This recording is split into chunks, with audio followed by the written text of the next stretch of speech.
Raceways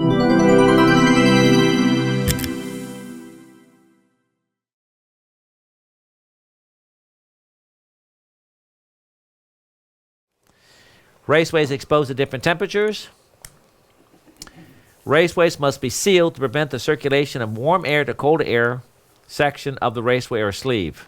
Let's see if I get this right. We had something, I think it was in 225.7. Brian will make sure a book has a reference to that. We had something, I think, in 230, somewhere in 230. So 225.7 talked about raceway seals. We had 225.27. There was something in 230 about services, raceways, about sealing. And then we had something just previously, underground installations of raceways entering underground where it could energize like parts. That had a seal. Now we have this one with a seal. Now this one I have a picture, so it's really nice. And Brian, you said yesterday, as we did some research, that we got it researched, that they do make this compound putty seal. Yep. Carlon makes something that's listed. Yep. And they make other types of ways to be able to seal that. Right? Yeah, absolutely. So let's understand the concept here. This is where raceways are. This actually would be a service rule. I could use this graphic in 230 because this is clearly a bonding, bushing, bonding jumper, right? Yep.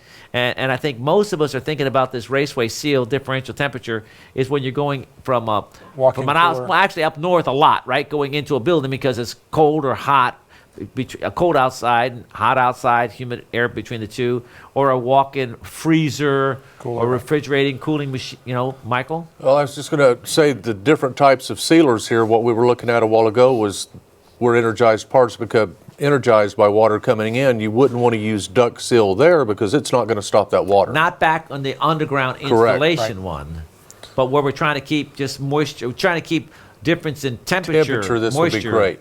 Then this is going to be fine. The 225.27 one, I don't know remember what the rule was in 230, but I thought there was something about 230 conductors entering a building with service conductors. And then we have this one again. So we hit it 4 different ways. Let's make sure a textbook has those references.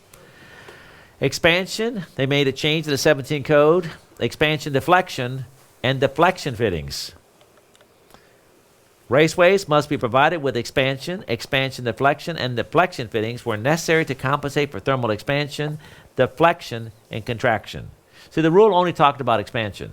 But there are times that you might be in a building in a slab where the slab kind of, like a parking garage, where it's not just going this way, but it's kind of going this way and it's going that way. And I understand, and I'm not saying this is a fact, that these fittings, I don't think this particular fitting is, but this looks like more of an expansion fitting, not a deflection fitting. And I don't know what a deflection fitting looks like. We'll have to get a photo of that from our manufacturer. But I understand deflection fittings have a 30-degree deflection range in there. So if you're putting something that, in this case here, you can see that this is just a run of rigid conduit, and there's a bonding jumper across that. We're not going across a parking garage, 2 different concretes. But if we were, then we'd have to consider probably a deflection fitting, an expansion deflection. Now they make expansion deflection, they make deflections. So we have both of those. Yes, sir. Yeah, one of the primary applications, I did some research on this for deflection fittings, is actually vibration. You want to isolate some vibration, you actually install the deflection fittings, and the manufacturer cited bridges as a place where deflection fittings were commonly used to prevent the transmission of a lot of vibration. Yeah, so you have a bridge, it's amazing. You get into a large structure and you can feel it, feel it move. You're like, how could you feel that? I mean, so this whole thing is actually flexing. All right, expansion fittings. Here's an example of rigid conduit run outside. Now, if this is going to be exposed to sunlight, that rigid conduit is going to expand and contract at a certain coefficient. And the coefficient is table 352.44, which is for PVC. And what it says there is that whatever PVC would be, then you take a 20% multiplier, and that's how much rigid conduit would expand. Let me just give you a story. One of the guys in the class who was telling me, whether it's true or false, I don't know. The dam in Las Vegas is, what's it called? Hoover Dam. Hoover. That they apparently had run some rigid conduit somewhere like 3,000 feet. They did not put any expansion fittings in it.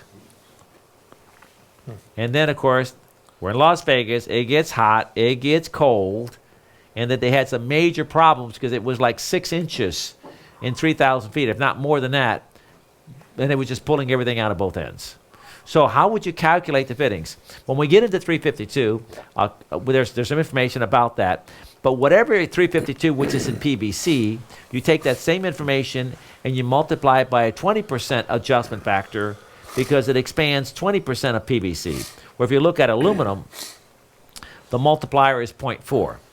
Brian, let's make a note to take this information and put this in rigid conduit so that in an IMC, so we know where the expansion fitting is, not in some crazy 300.3b rule that refers you to 352 that tells you to take 20% of that. But chance of finding that again is probably pretty small. Eric. And also when you install these, you have to set the gap based on the temperature when you install it. So as an example, Yes. if you're, So hold on, because we're going to spend some time in that in 352.44. Okay. I got a table. We're going to have you lead that whole thing.